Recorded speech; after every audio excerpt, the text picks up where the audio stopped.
참 요즘에 다음 세대에게 믿음이 들어가는 것 참 힘들다라는 얘기들을 우리 선생님이나 또 부모님들 또 조부모님들을 통해서 많이 전해지고 있습니다.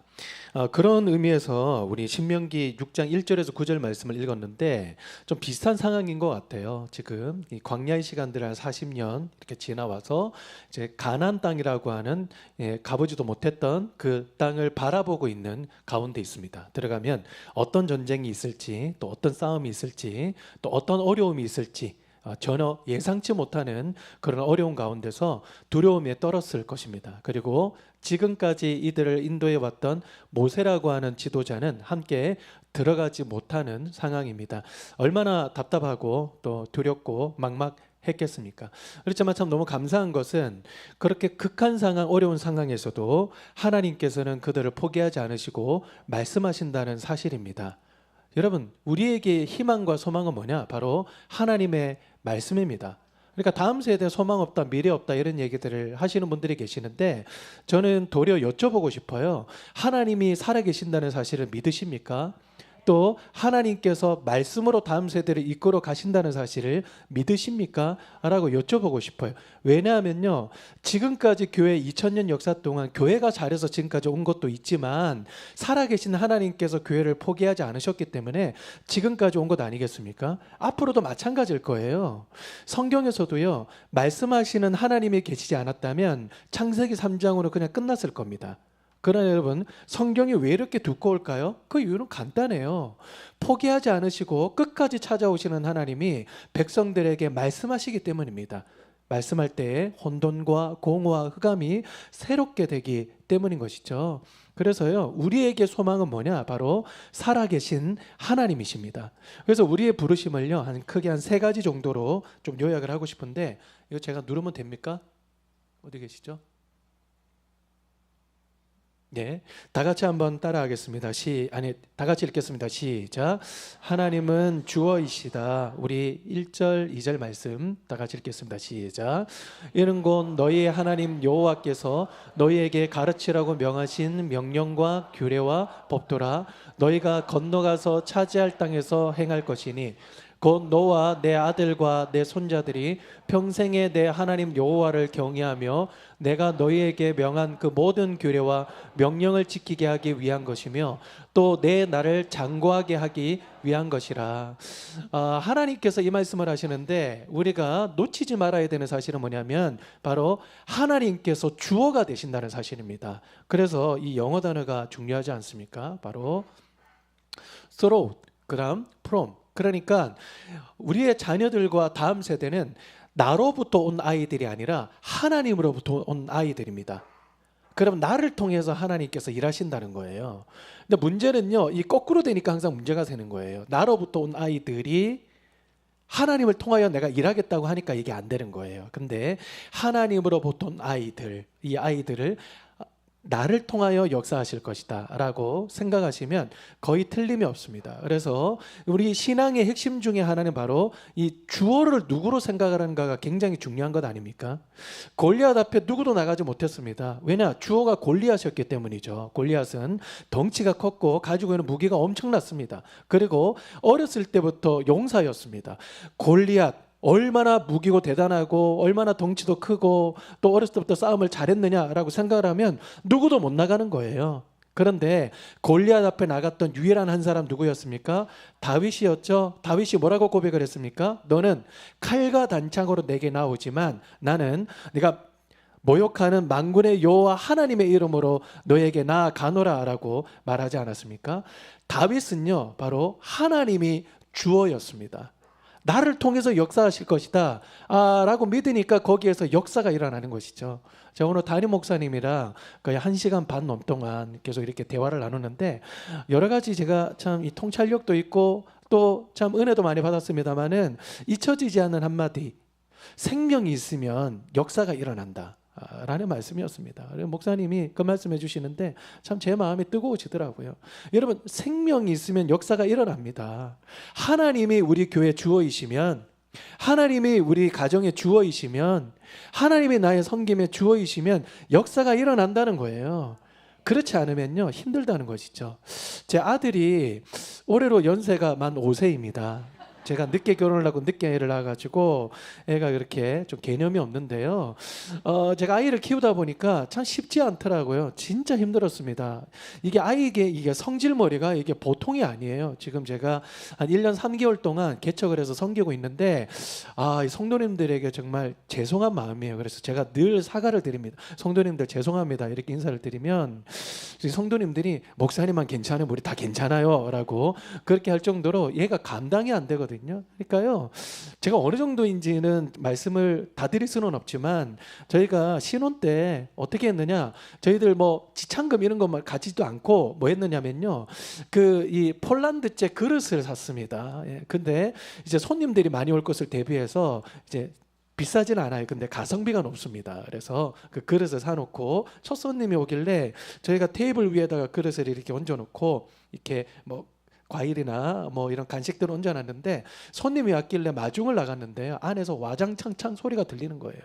이 불길한 생각은 왜 현실로 항상 드러납니까? 가보니까요 얘가 식탁보를 잡아다가 확 잡아당겼는데 그 위에 있는 그릇이 그냥 그릇 위에 그릇 하나도 남지 않을 정도로 다 떨어져서 다 깨져버린 거예요. 그러니까요 얘는 옆에서 막 그게 즐거운 일인 줄 알고 막 웃고 떠들고 정말 난리가 난 것이죠. 그래서 저희 어머니가 부산에서 목회를 하시는데요 이 아이가 그때 또 코로나 였을 때여가지고 돌이 지날 때까지 기다렸습니다. 그러니까 얼마나 보고 싶었겠습니까? 그래서 저희 아이를 보러 오셨습니다. 그때 저희 집 차가 우리 젊은 청년들이 좋아하시는 슈퍼카입니다. 여러분 혹시 람보르기니 아십니까? 람보르기니 소리가 나는 모닝입니다. 한 15년 타고 20만 뛰다 보니까요 이게 그 배기구에서 진짜 슈퍼카 소리가 나요. 그 고속도로 올라가잖아요. 그러니까 100 정도만 밟아도 와, 이 소리가 장난이 아닙니다. 그래서 차들이 막 비껴주더라고요. 처음에는 불쌍해서 비껴주나 생각을 했는데 지금 생각해 보면 폭파될까 봐 비껴주진 않는가라는 생각이 들 정도로 소리가 굉장히 컸어요. 근데 여러분 그 운전석 바로 뒤에는 뭐가 있습니까? 카시트가 있습니까? 아니면 카시트가 있습니까?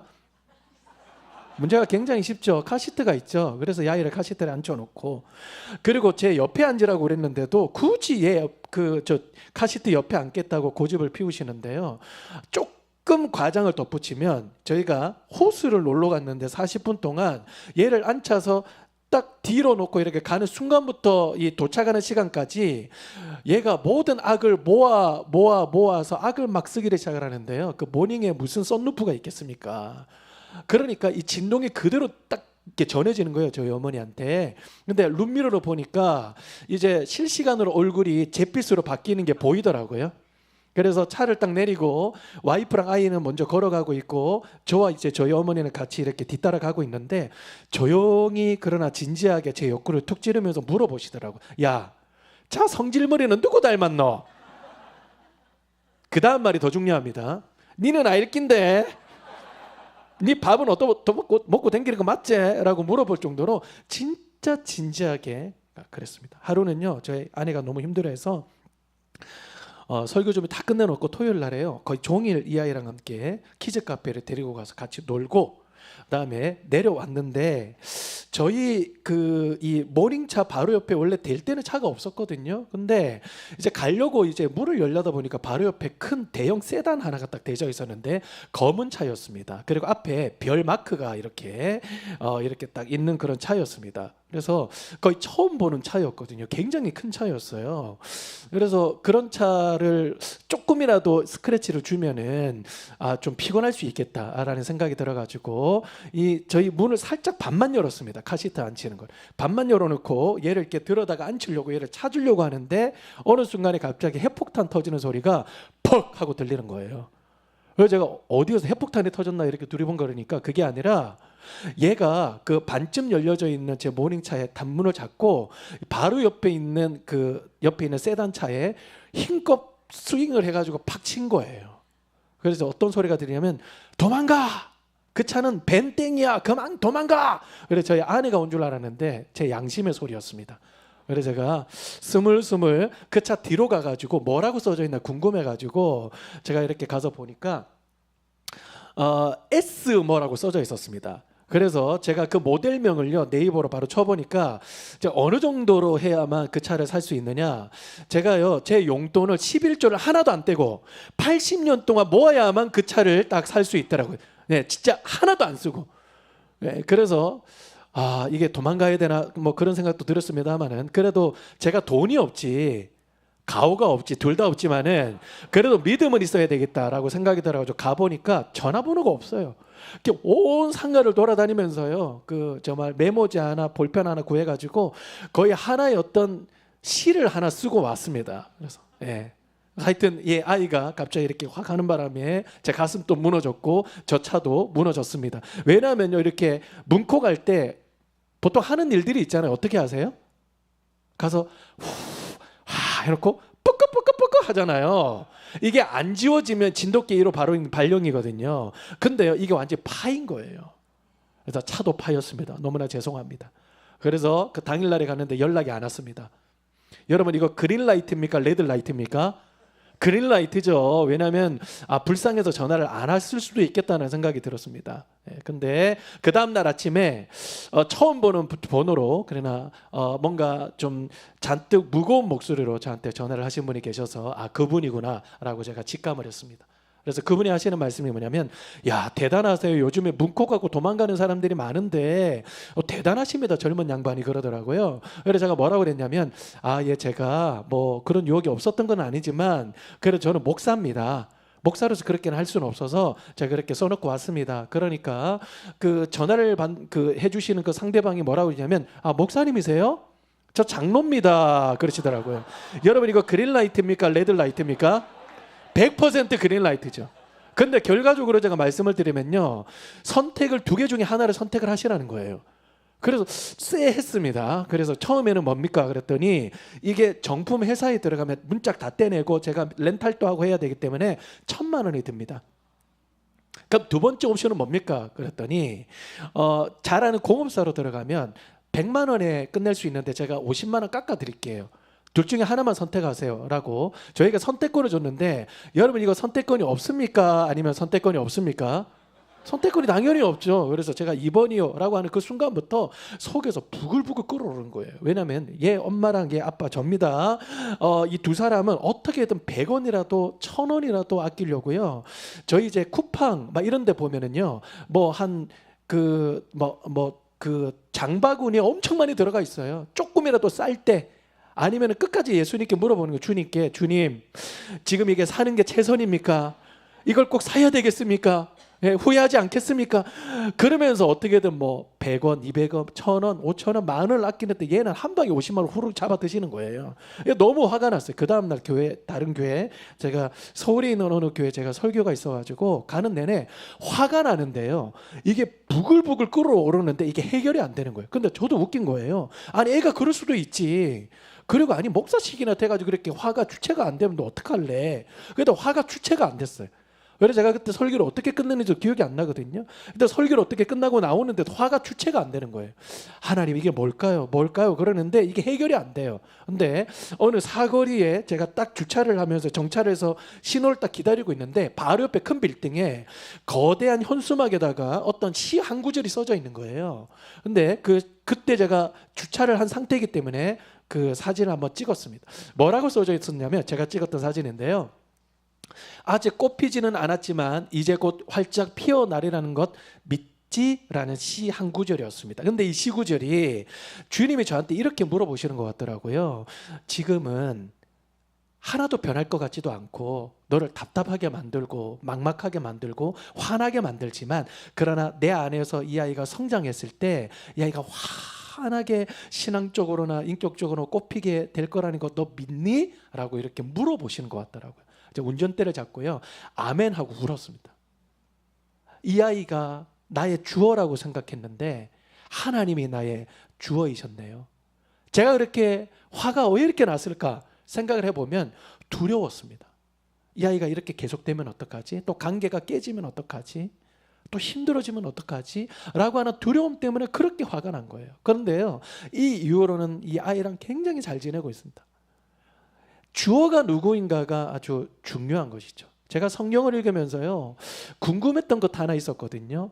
요셉이 억울하게 종살이를 하고 억울하게 감옥살이를 하지 않았습니까? 기회가 찾아왔어요. 술 맡은 간원 그리고 떡 맡은 간원, 술 맡은 간원 떡 맡은 간원 둘 다 이렇게 해몽을 했습니다마는 술 맡은 간원은 다시 복귀할 거다라는 정확한 해석을 했고 그대로 돌아가지 않았습니까? 얼마나 기대감에 부풀어 올랐겠습니까?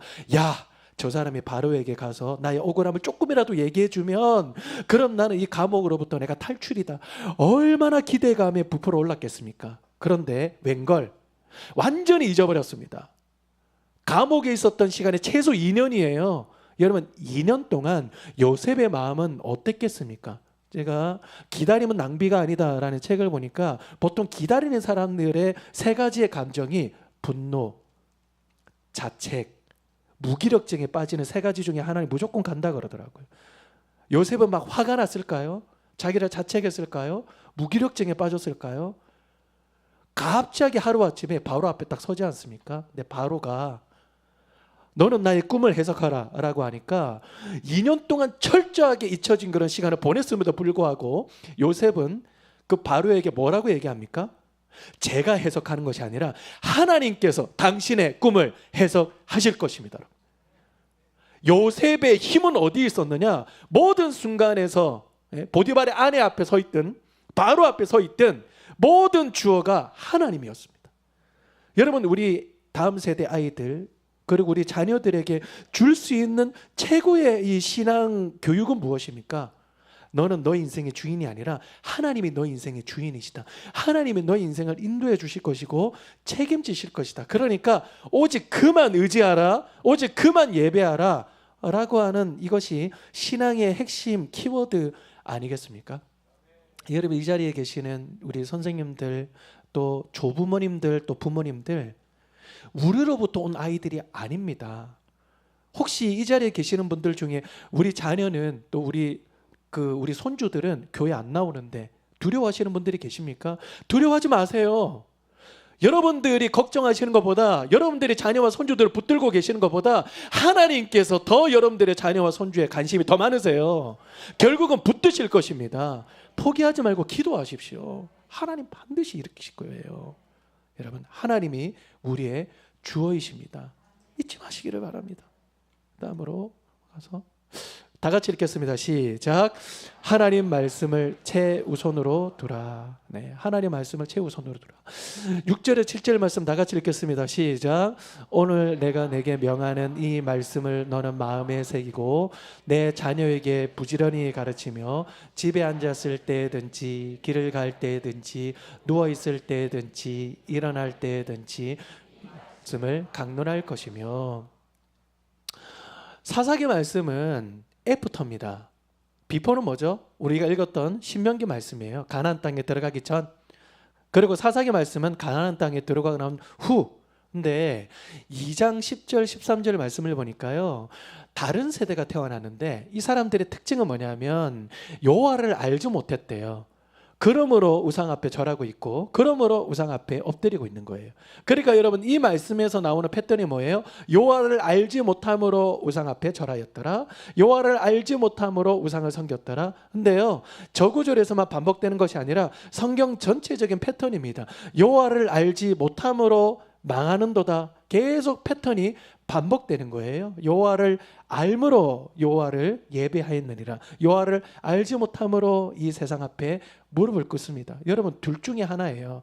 여호와에게 그러니까 하나님께 무릎을 꿇든지 아니면 우상 앞에 무릎을 꿇든지. 핵심은 뭡니까? 하나님을 아는 것이죠. 하나님을 아는 것이죠. 여러분 하나님을 아는 것은 어떻게 가능합니까? 먼저 아는 자들이 알지 못하는 자들에게 하나님을 증거하는 겁니다.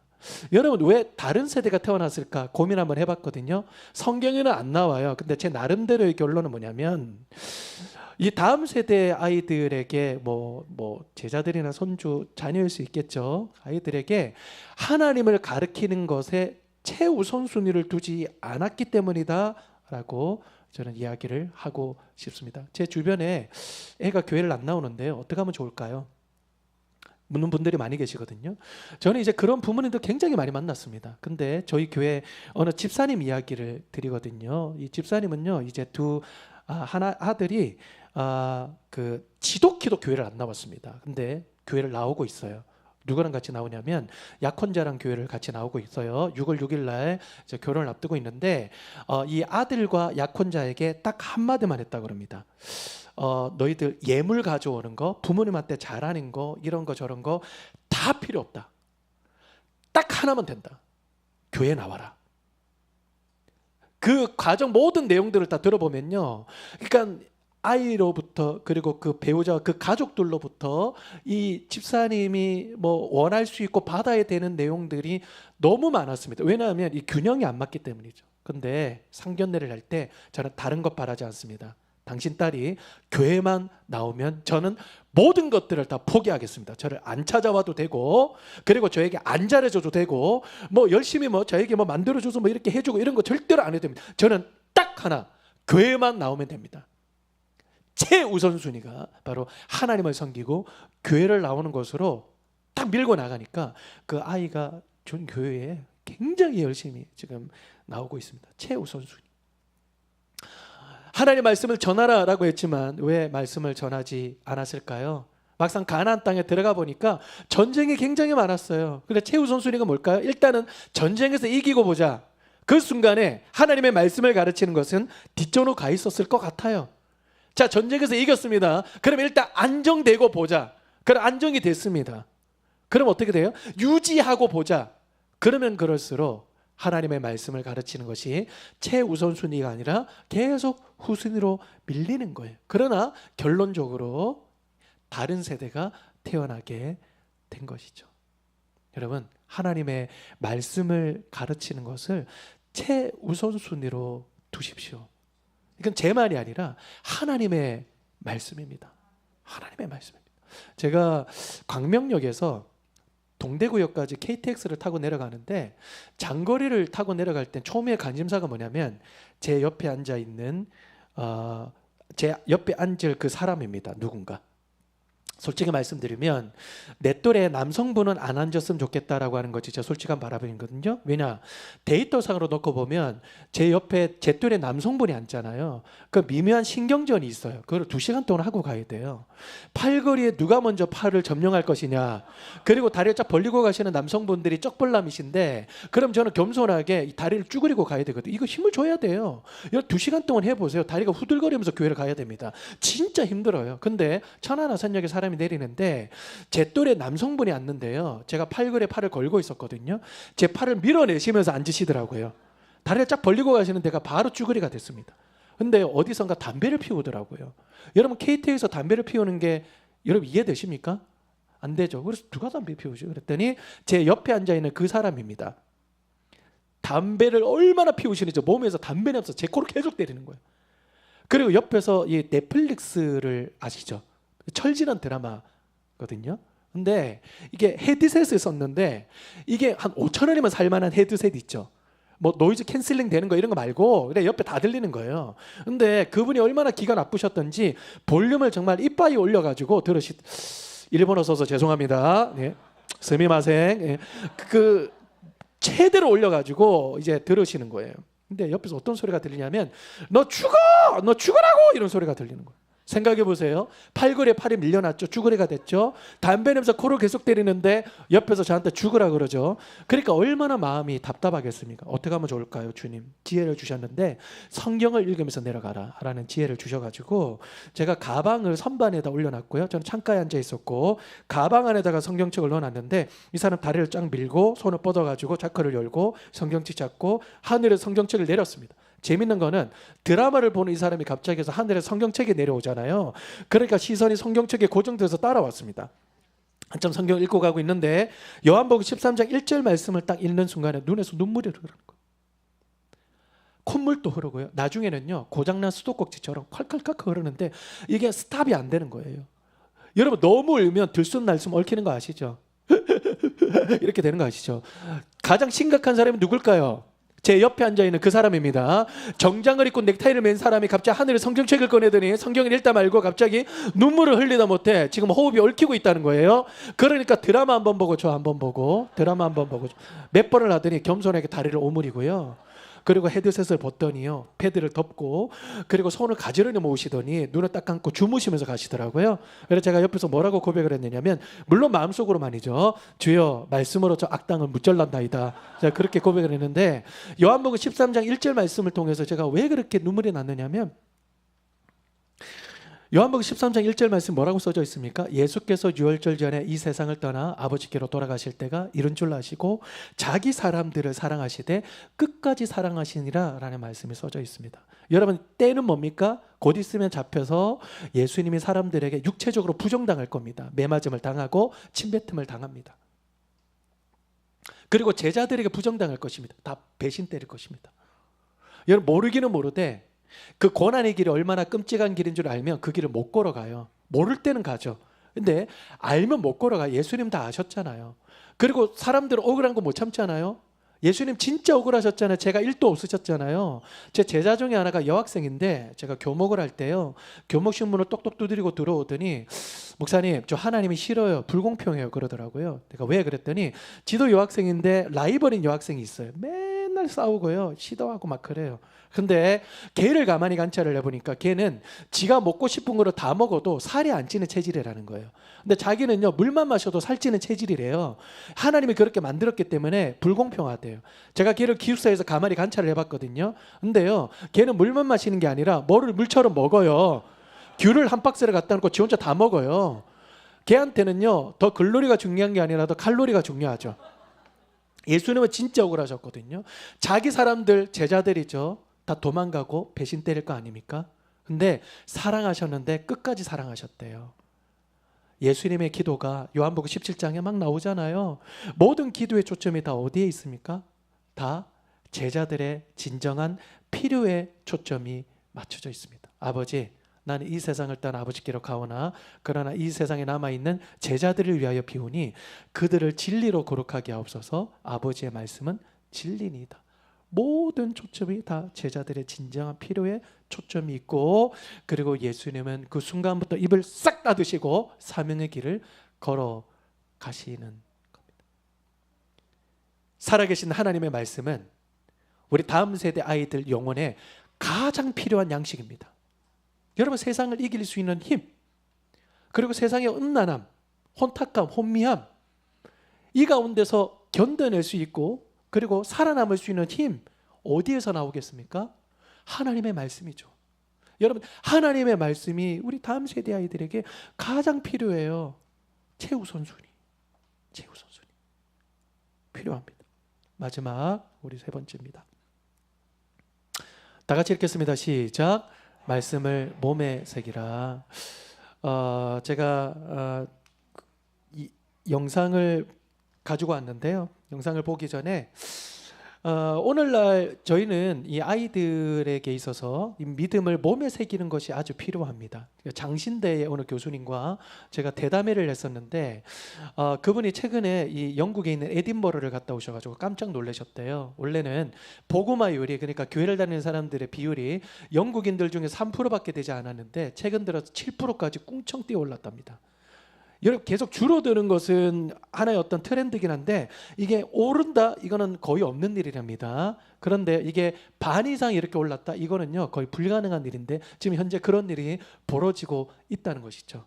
왜 그랬을까? 한번 연구를 해보니까 가정 내에서 아이들에게 계속해서 지속적으로 하나님의 말씀을 가르치는데 정말 귀에 딱지가 내려앉도록 계속 전한다는 거예요. 그리고 어떻게든 예배를 드리게 한다는 거예요. 그래서 두 가지, 부모님과 주일학교 선생님들, 이 두 기둥으로 인하여서 이 아이들이 어려운 일을 딱 겪으니까 거기에서 갑자기 교회를 가야 되겠다라고 하는 마음으로 교회를 지금 몰려오고 있다, 이런 얘기를 하더라고요.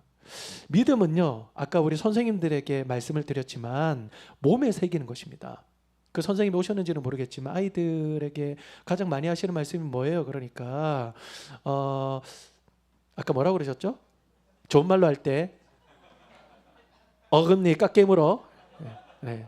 그러니까 조용하자라고 하는 것이죠. 네. 그러니까는 정말 아이들에게 꼭 필요한 것은요, 하나님의 말씀을 지속적으로 매기는 것입니다. 여러분, 신앙적으로 혹시 힘드신 분 계십니까? 앞으로 또 힘들어질 예정이신 분들 계십니까? 제가요, 하나의 정답을 하나 알려드릴게요. 힘들수록 기도하는 자리로 오세요. 흔들릴수록 예배를 드리는 자리에 엉덩이를 붙이고 앉아 있으세요. 여러분 거기에서 회복의 시작이 되는 겁니다. 아이들에게 있어도 마찬가지입니다. 일단은 엉덩이를 붙이고 앉아 있게 하세요. 새벽이든 아니면 그냥 주중 예배든 주일 예배든 일단 앉아 있게 하세요. 들으는 바로 들음으로 인해서 믿음이 생긴다라고 말씀하지 않습니까? 믿음은 몸에 새겨지는 것입니다. 저는 이 메시지를 영상 하나로 마무리를 하려고 하는데 CGN TV라고 하는 기독교 방송국이 있습니다. 거기서 저를 찾아왔습니다. 제 책을 읽고 감명을 받았습니다. 우리 선생님들 소개를 좀 해줄 수 있습니까? 그리고 목사님 책 제목 따서 다큐멘터리 한 편으로 좀 만들고 싶습니다. 가능할까요? 그래서 그 편성 방송에서 나왔고요. 유튜브에도 찾아보시면 교회학교를 부탁해라고 하는 영상이 남아 있습니다. 제가 소개를 해드렸던 여러 선생님도 나오고요. 그리고 건너 아는 분을 이렇게 소개를 해드렸는데 좀 기억에 남는 한 분이 계셔가지고 그분만 편집을 해서 가지고 왔습니다. 그거 보고 마무리를 하도록 하겠습니다. 맞은 교회 학교. 우리에겐 무엇이 필요할까요?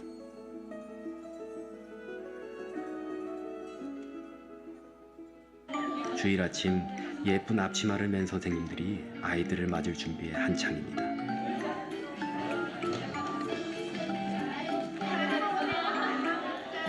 (4세) (5세) 어린이들을 위한 유아부 예배. 처음 부모님과 떨어져 예배를 드리는 시기죠.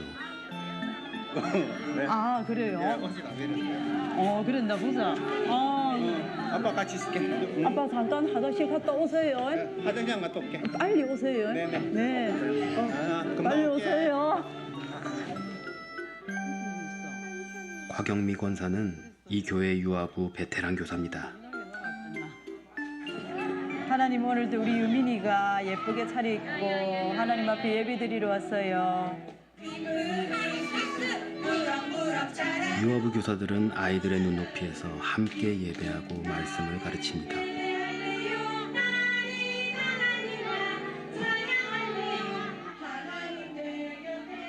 곽영미 선생님은 19년째 아이들을 섬기고 있죠.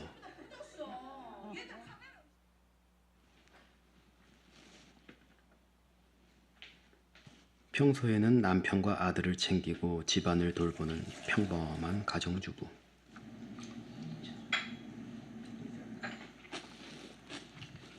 사실 그녀가 오랜 시간 유아부에 헌신할 수 있었던 데는 특별한 이유가 있었습니다.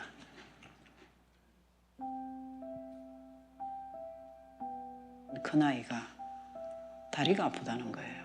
그래서 저는 작은 병이라 생각하고 하나의 그냥 성장하는 과정에 있었던 그 병이라 생각하고 작은 병원에 갔던 거예요. 그랬더니 의사 선생님이 하시는 말씀이 사진을 보여주면서 소견 써서 그가 대학병원에 가라는 거예요. 종양이다. 뼈암, 골육종. 가장 그 암이 독한 암이다더라고요. 첫째 딸 소연이는 밝고 건강한 15살 소녀였습니다. 하지만 갑작스런 암발병으로 소연이와 가족의 평온했던 일상은 한순간에 무너졌죠. 고통이 심해가지고 계속 진통제를 달라고 할 때, 밤낮으로 달라고 소리를 지를 때 하나님 어디 계시노? 하나님 계시면 내가 15살까지 살았 내가 무슨 죄가 많다고 이런 병을 겪어야 되노? 투병을 이어가던 소연이는 결국 하나님 품으로 떠났습니다. 자식을 가슴에 묻은 채 슬픔 속에 잠겨있던 곽영미 선생님을 위로한 건 딸이 남긴 마지막 일기장이었습니다. 천국에서 만나자고, 눈물도 고통도 아픔도 없는 천국에서 엄마 아빠와 동생 가족들을 만날 것을 기대하고 가겠다고 어릴 때 선교원에 제가 보냈거든요. 그러면서 거기서 이제 복음을 들었던 거예요. 천국 가는 길은 믿음으로 가는 나라, 돈으로 가는 나라도 아니고, 그때 들었던 그 복음이 야애한테 이제 작동하기 시작한 거예요. 저한테 오히려 자기는 천국에 유학 간다고 했어요. 잠시 엄마 떨어져 있는 것 뿐이다. 내가 유학 갔다면 엄마 만날 수 있잖아. 그러면서 엄마가 오면 만날 거니까 그렇게 기다리겠다고.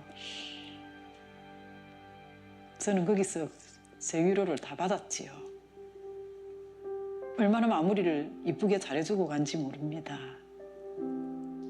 선생님, 겸이는 여기. 아직 말도 잘 통하지 않은 어린아이들에게 복음을 가르치는 것이 과연 효과가 있을까 의문을 가지는 사람들도 있을 겁니다. 선생님이 선택해 줄 거야. 자, 이게 뭐야 이거? 이거 봐. 아까 우리 전도사님 이게 뭐였어? 물이 있어 없어? 자, 물이 없지. 알았지?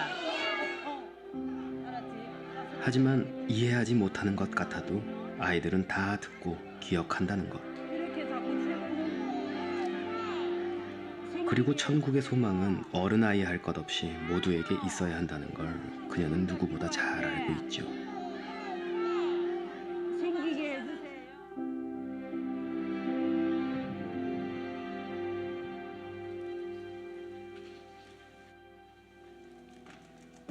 딸 소연이가 어린 시절 들었던 복음.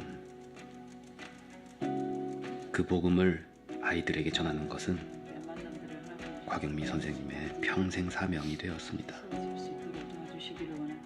내일은 행복한 주일, 아버지 부모님들이 기대하는 마음으로 아이들을 꼭 데리고 나올 수 있도록 하나님 인도하여 주시옵기를 원합니다. 주님, 바쁜 일 생기더라도 아이들을 꼭 다 데리고 나올 수 있도록 주님께서 그 마음을 열어주시고, 아이들 첫째 순수하거든요. 그 깨끗한 영혼에게 예수님을 심어야 되니까. 사랑을 준 만큼 얘들도 저를 사랑합니다. 저 사랑받고 있거든요, 그 아이들한테. 그래서 너무너무 행복하기 때문에 힘들지 않았던 건 다 그런 거예요. 이분이 교사를 시작하시게 된 계기가 딸이 그런 어려움을 겪게 됐고 성교원에서 들었던 그 복음 한 토막이 작동이 되어서 일기장 마지막에 써놓았던 그 글, 천국에서 만나요 라는 그 글을 보고 세상에서 가장 중요한 것은 하나님의 말씀과 복음을 전하는 것이구나 라고 깨닫고 그때부터 교사를 하시게 됐다라고 말씀을 하시고 계십니다. 제가 이분이 계시는 부산에 있는 호산나 교회라고 거기에 전 세대들이 모여서 하는 부흥회 가서 설교를 했는데요. 이분이 맨 앞자리에 앉아 계시더라고요. 또 이분이 계시는 곳이고 제가 만들었던 프로그램이니까 틀어드렸습니다. 그래서 눈물을 닦으시던데 바로 전화가 오시더니 목사님 감사합니다. 왜요? 우리 교회 성도들과 우리 아이들에게 천국에 대한 소망을 다시금 새기게 해주셔서 너무 감사를 드립니다. 그리고 우리 딸이 지금 하늘나라 올라간 지 꽤 됐는데 아직까지도 하나님께서 사용해 주시니 너무 감사합니다. 현재 이분도 항암 치료 중이시래요. 근데 지금 항암 치료를 받는 중에서도 주일학교 교사 사역은 결코 놓고 있지 않다고 합니다. 왜냐? 자신의 인생에 있어서 가장 최고 가치 있는 일은 아이들의 심령에 예수 그리스도라고 하는 이 씨앗을 심는 것이기 때문이다라는 것을 믿고 있기 때문입니다. 여러분, 우리 다음 세대 아이들에게 최고의 이름, 그 예수님, 그 예수님의 말씀을 심어줄 수 있는 우리 은강교회가 되기를 간절히 소망합니다. 기도하겠습니다. 하나님 아버지 참으로 감사를 드립니다. 우리 은강교회를 이 자리 가운데 70년 동안 이제까지 세워주신 것을 너무나 감사를 드립니다. 앞으로의 그 70년도 하나님께서 책임지시고 하나님께서 사용하실 줄로 믿습니다. 하나님 이제까지 수많은 주의 자녀들을 태어나게 하시고 자라가게 하시고 사용해 주셨던 것처럼 앞으로도 우리 은강교회를 통해서 수많은 주의 다음 세대 우리 다니엘, 요셉 그리고 다윗과 같은 주님의 자녀들이 태어나고 자라게 하실 줄로 믿습니다. 하나님 우리에게 사명을 허락하여 주셨습니다. 주님을 주어로 붙들고 무엇보다도 최우선적으로 주의 말씀을 전하고 몸에 그들의 하나님의 말씀을 증거하는 일을 우리가 최선을 다할 수 있도록 도와주십시오. 무엇보다도 주님이 걸어가신 그 길을 우리가 기억하며 부름받은 우리의 길, 그것이 교사의 길이든 부모의 길이든 조부모의 길이든 성도의 길이든 너무나 감사하고 너무나 기쁜 마음으로 그 길을 걸어갈 수 있는 우리가 되게 하여 주옵소서. 감사를 드리며 이 모든 것을 예수님의 이름으로 기도합니다.